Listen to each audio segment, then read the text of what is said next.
The largest refinery in the Midwest still offline today after a fire last week. That's something you might see reflected in gas prices if it doesn't come back online soon. For now, the feds have waived a rule for Wisconsin and 3 other impacted states. Naomi Coles explains. Now, what we don't want to see is these numbers of average gas prices behind me creeping back up. Governor Evers actually asked for 2 regulation waivers in a letter to the EPA last Friday to prevent that. He got one of them. Experts hope that will be enough to avoid a gas shortage for now.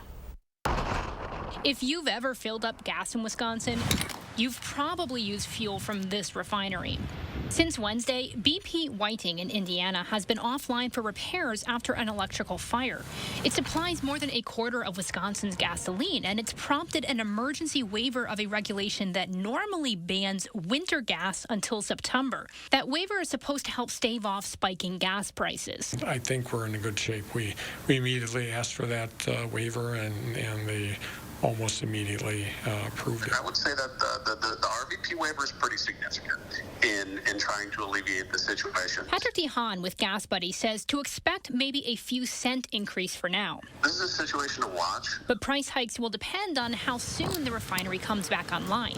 In a letter to the feds on Friday, Evers said their meeting with BP had forecast a timeline of 7 to 10 days. If it doesn't, we could be talking about more disruptions and more impact to price.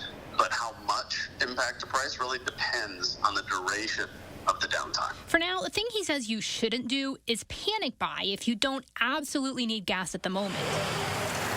Motorists shouldn't panic. The last thing they should do is go out and fill their tank, because that will lead to price increases, and that will lead to more supply challenges. If we can, just calm down and avoid filling up for the next few days, we should be able to weather the storm fairly well.